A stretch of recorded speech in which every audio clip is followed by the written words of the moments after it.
You're listening to Brave Girls with Tracy M., where we choose to empower you to be a better leader, mentor, and coach in the world. We'll share stories of people who have achieved great heights by overcoming adversity and rising to the challenge, all while pursuing their passions. These courageous people will inspire you to have faith in yourself and take bold action.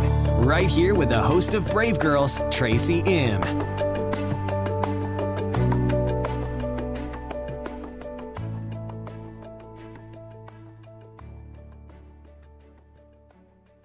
Episode 22, Walk the Talk with Lori Gibson-Washington.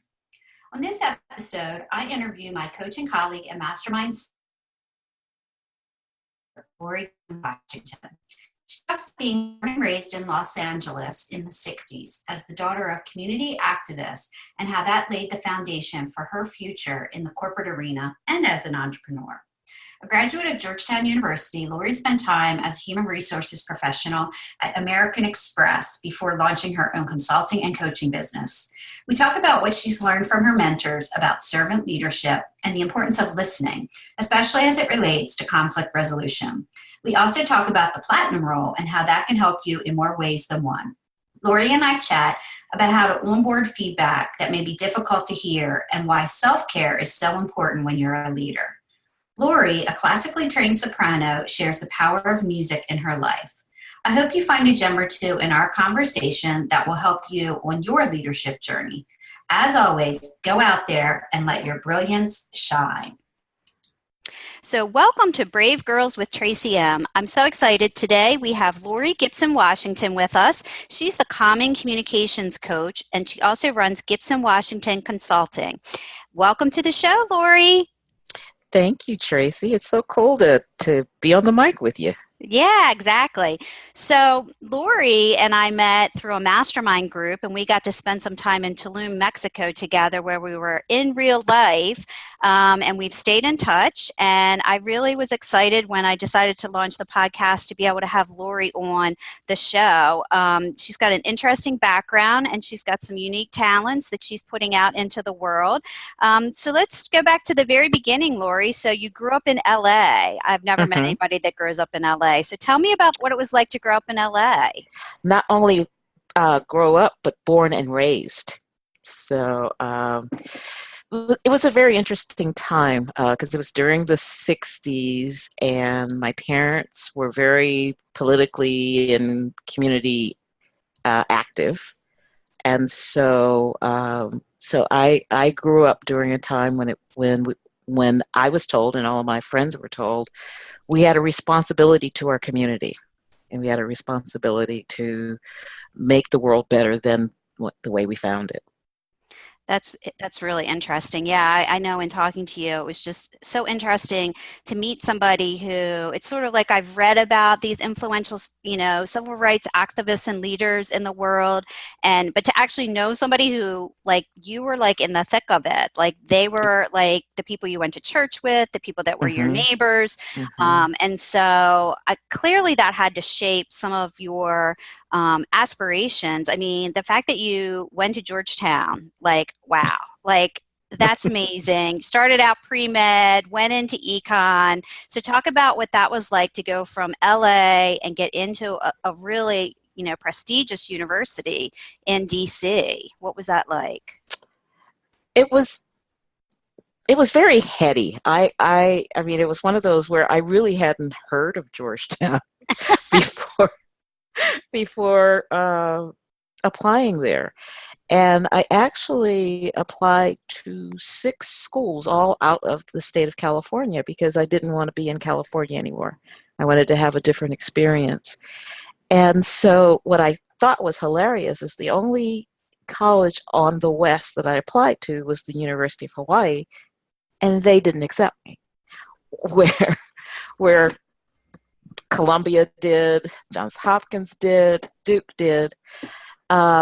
And so the interesting thing is my father, who used to tell me that I could do anything that I wanted to do. So when I said I want to be a doctor, and I had said that from the time I was 8. And now here I am getting ready to go away to college.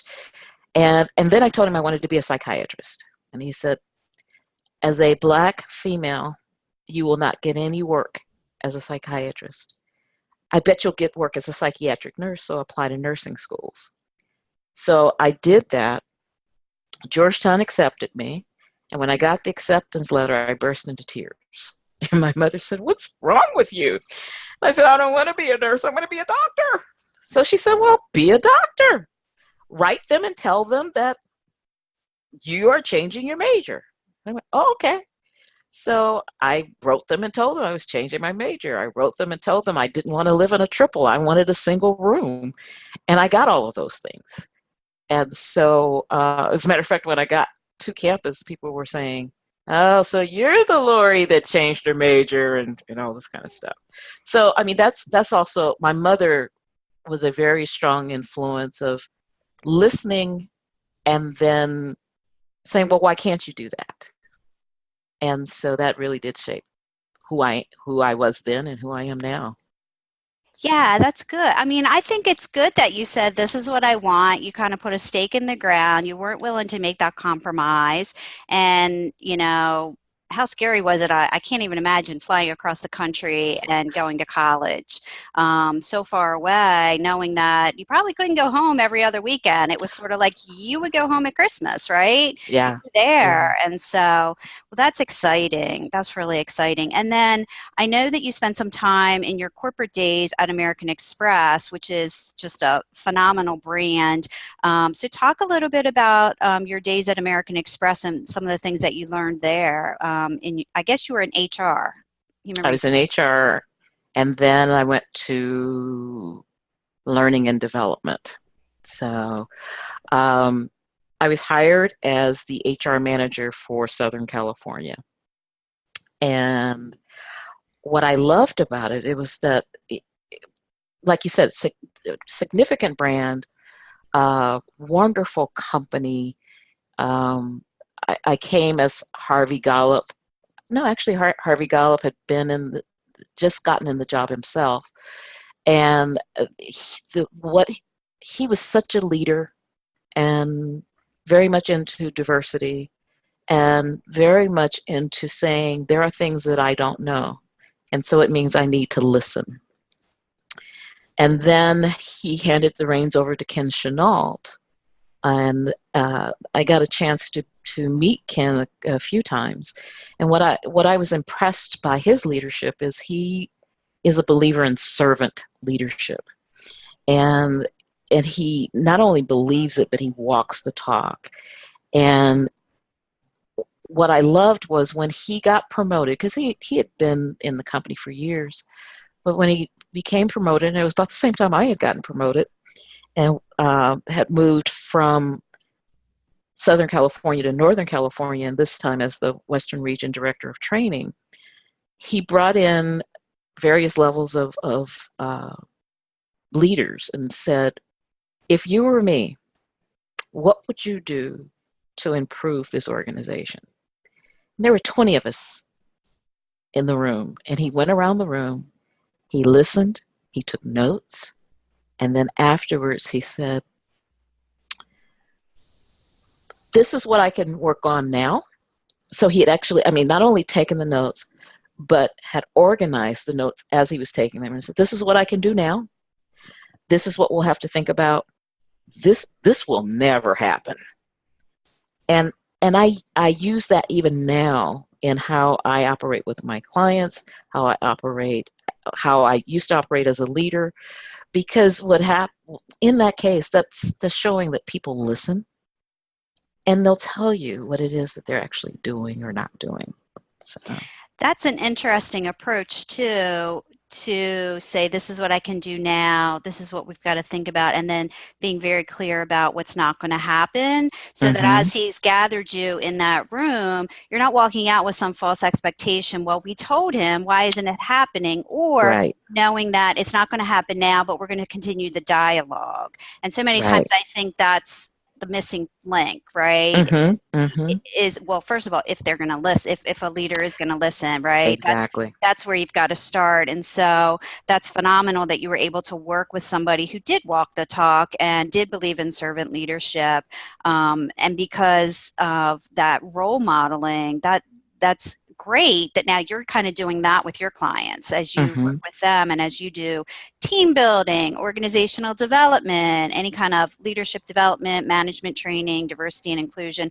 All of those things are in your wheelhouse. The one thing I kind of wanted to talk to you a little bit about was conflict resolution and kind of your views on that and how you approach that, because I think that's sort of like the undercurrent a lot of times in corporate where things aren't discussed or they're pushed under the rug or there isn't. It's sort of like this passive aggressive behaviors that may exist. So talk a little bit about your thoughts there.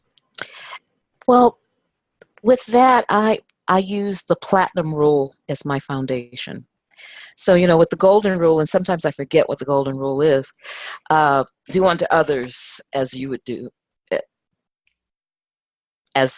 I would have you do unto me, or whatever. Right. As I said, I get it confused. The platinum rule is do unto others as they want to be done unto. And it's really taking the time to learn who someone is and meeting them at that point, or meeting them halfway. So, for instance, if an extrovert and an introvert meet, if I apply the golden rule and I'm an extrovert and I'm yelling and I'm going, hey, how you doing? I'm talking really fast. I'm scaring the introvert away. And what I have seen in working with introverts and extroverts, and there's a conflict, there's a whole narrative that's going on in the introvert's head that's saying, this person isn't honoring me, this person isn't respecting me, I don't want to work with this person. And then the narrative that's going on in the extrovert's head is, this person is a snob, this person thinks they're better than me, and both of them are really not operating in the same arena.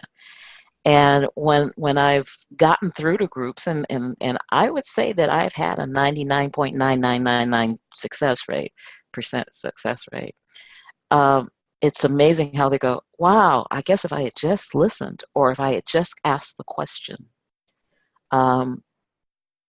I have been fortunate that I've had a lot of wonderful mentors. And one of them, her name is Rosalind Taylor O'Neill. And she introduced me to the ouch model, which is, in a corporate environment, we're all different. We have different filters. We have different experiences. We are bound to step on each other's toes. So if you step on my toe, it's incumbent upon me to say, ouch. And then your reply is, I'm sorry. And then the joint responsibility is to have a conversation about what the ouch was about. So to look at impact and intent and have a clear understanding what that impact and what the intent was. And I'm working with some clients now where I was really concerned that they would never see eye to eye because of some of the things that they said about each other separately. But once I set it up, that I wanted them to look at how each of them views the world. And I use a personality style survey called LIFO, which stands for Life Orientations. And basically, LIFO is looking at harmony, excellence, action, and reason, and how we all see the world. So, for instance, I'm a harmony and action person. So I want everybody to be happy. And I want you to be happy now. And we all have a different mix of it. And when these two people saw what their mixes were, and there's also a report that actually says, here are the things that work for me, here are the things that don't work for me. And there were all kinds of ahas that were going on. And they were able to say to the other, now I see why you didn't like this particular action. Now I see why you were interpreted without, dredging up old stuff, without the accusations, but to look at and go, wow, here's a roadmap. And what I'm loving is this has been a 6-week engagement. We're going to wrap that up, next week. And we're bringing in the COO because he is just intrigued from the time that he hired me, where he's like, okay, I have a feeling one of them's going to go, right, to having them work as partners. So it's my passion. It's my passion. Yeah, and I think you're a facilitator in that transaction, really, and letting these people, and then having the tool with this life orientations indicator that people, they kind of like start fresh once they know, okay, they take the diagnostic or whatever that you give them, and then they can see what each of them need, and then like you say, they can look at the impact and the intent and kind of Right. modify their behaviors. But they need that third person who is trained and skilled in that, which you've got years and decades of experience doing, right? Yes. And so sometimes it does take that outside person to kind of parachute in to help Hmm. facilitate the conflict resolution and the managing through those crucial conversations, and really assuming positive intent with the other person, Absolutely. right? And so Absolutely. yeah, that's great. That's great. And then you also work with individuals as well. And I know that Hmm. you've got a full-on coaching practice with folks where you, I think, a lot of embattled seasoned professionals, as you like to call them. Yes. Yes. Yeah, and so yeah, I think people get frustrated, and and their light gets dimmed unless they can work with somebody like you. So talk about what kind of things you do with those clients. Well, I have two programs that I work with. One is called the Dream Builder program, and it looks at uh, where do people want to go in terms of their next season in their lives.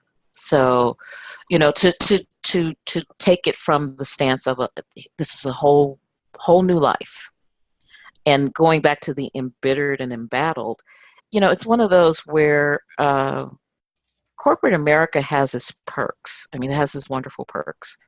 But as one of my colleagues once told me, girlie, the reason they pay you the big bucks is so that you can go through the battlefield. So there are a lot of battles that people have to fight. And depending on who their general is, they're either toughing it out on their own, or they actually are mentored through, as Ken Chenault did at American Express. What I'm looking at and working with are those folks who don't have that kind of mentor leader, the folks that don't have someone that they can confide in. Because that's the other thing, is that as we go up the corporate ladder, it can be kind of lonely, because trust is not a big thing that happens within the corporate structure. So it's really helping people to design fresh new start. If you want to start a business, or you want to do something different, and you want to have a mindset shift, because because a lot of us have been hardened. I mean, I know I was. When I moved from Southern California to Northern California, um, there was a change, and a lot of it was because I wasn't spending the time taking care of me, and I wasn't being me. So I wasn't doing my music. And so I was happy to be a negative badass. I mean, it was almost like take no prisoners. And I had a situation where someone came up to me and said, when you first arrived here in San Francisco, we loved you. Now it's hard to like you. And I burst into tears, because it was like, oh my God, I hadn't even noticed it. And so I appreciated that she said that. And I took some time, and I looked at that. And that's what I really want to help other women with, is before you get to that teary-eyed place, or while you're at that teary-eyed place, when you feel like you've got to badass your way through stuff. And I mean, I know there's one of my favorite books is about being a badass in making money. But there is a sort of badassness that has no regard for other people, and it's after years of being weary and not being supported. And so my practice is to help women that are in that position, where they feel like there's no one they can turn to. Right. Um, And so, because I have some clients I have one client in particular, I've been with her now 7 years, and she said, we're going to be together because you know too much about me. Right.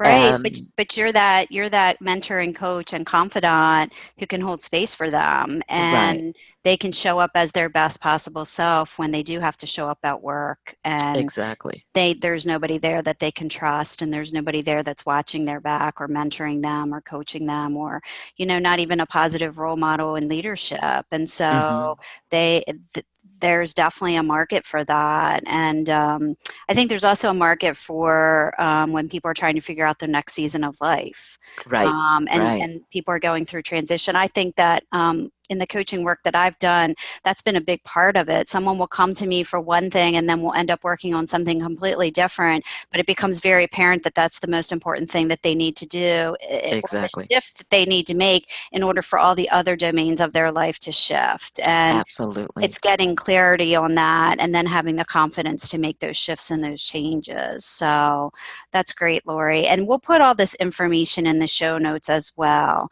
Okay. So I want to go back to your music career. So I know that you're a soprano and you've done some voiceover work. So talk about your singing. Um, I was, I've been singing since I was 3 years old. And my mother loves to talk about my first solo was singing about the ducks. And it was a song called Six Little Ducks. And so she loves to tell people, boy, has she come a long way since then. so I'm classically trained, and I had a recital some time ago where I sang Ave Maria and I sang some show tunes and so forth. But the crowning glory for me was when I became a member of the Oakland Interfaith Gospel Choir. It, Wow. it's a touring community choir. It's 35 years old. And I was a very active member for 10 years. And one of the coolest things that ever happened was every Christmas Eve, we would sing at Boskak's nightclub in San Francisco. So one of those times we were doing sound check, and I passed by him and I went, "Hi," and he said, "Hi," and he said, "You sounded good." And I said, "Yeah, we did sound good, didn't we?" He goes, "No, I'm talking about your solo. You sounded good, right on." And I was like, "Oh my God, Boskak's likes my voice." That's great. That's awesome. That's So, awesome. yeah. So my finale question is always, what's the bravest thing that you've ever done, and how does it inspire you today? The bravest thing is to tell my truth. Um, from the time of being a child to being an adult. Um, when I was a little kid, I used to lie a lot, and my mother could not figure out why. And by the time of 5, she was like, "Okay, we're stopping this." And so I think I broke the window at my grandparents' house, and I mean, I'm an only child. Who else was out there? And so, although I was really good at inventing folks, I had an invisible sister named Susan. But anyway, so my mother asked me who broke their window. And I didn't say anything. And she said, if you tell the truth, you won't get punished. There will be some consequences you'll have to pay, but I'm not going to spank you. So she says, so I'm going to ask you again. Did you break the window? And I went, yes. She says, okay, thank you.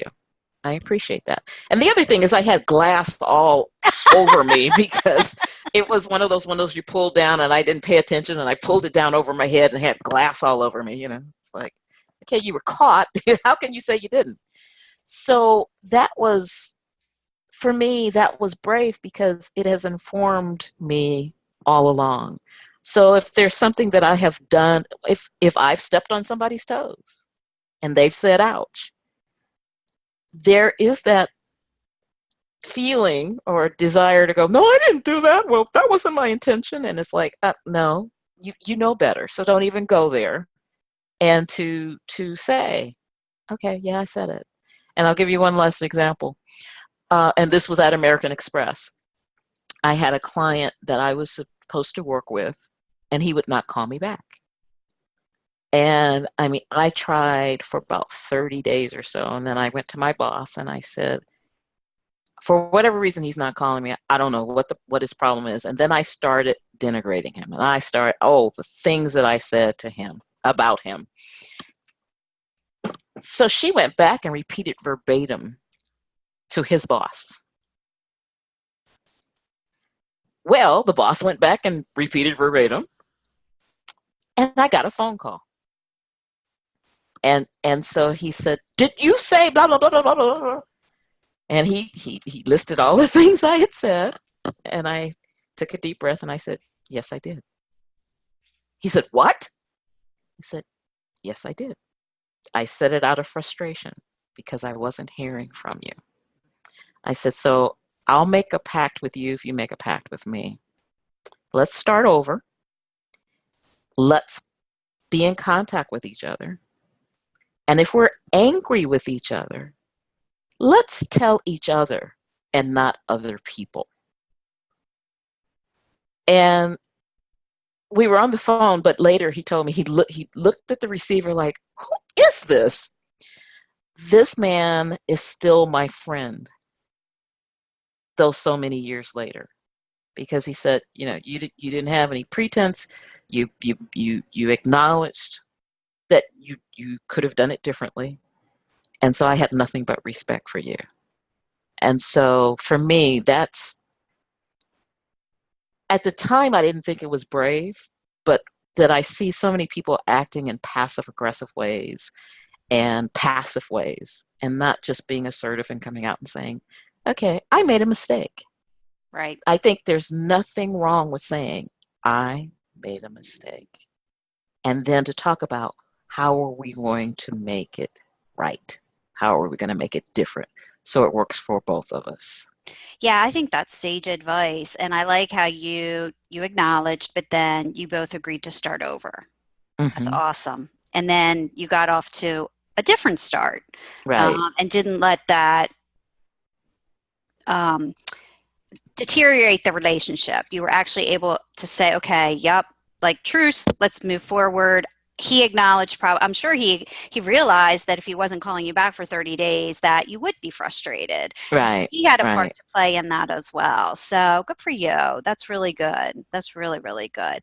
Well, Lori, I'm just so excited for you and what you're doing out in the world. And I'm just so grateful that we came across each other and that we've met each other in real life and that we've gotten to know each other. And I just want to thank you for what you're doing out there and that you've taken this experiences that you've had from different parts of your life, and now you're sharing them and you're mentoring other individuals as well as teams using all of your tools, right? So you've got all these tools in your toolkit, and now you're out there and you're able to work with organizations, work with individuals, and kind of help them, either resolve conflict or be, if they're in conflict or they've got some kind of unresolved differences in their communication styles, you're able to come in as that outside third party and really help them. So thank you so much. Thank you. Thank you. I hope you enjoyed this episode of Brave Girls with Tracy M. as much as I did creating it. Each show is produced with you, the listener, in mind, as you look for inspiration and motivation from other brave souls as you pursue your desires. I'd love to hear your feedback, so please leave me a review on iTunes. I read every one. And check out my website, tracym.com, for more free resources. You can also join my list and sign up for my newsletter right from the homepage. Until next time, stay strong, believe in your dreams, and go do something brave. We appreciate you joining us for this episode of Brave Girls with Tracy M. and hope that you enjoyed the show. For more information about today's episode, as well as additional free resources to help you achieve greatness in your life, visit tracym.com and sign up for our mailing list. Until next time, dream big, believe in yourself, and let your brilliance shine as only you can do.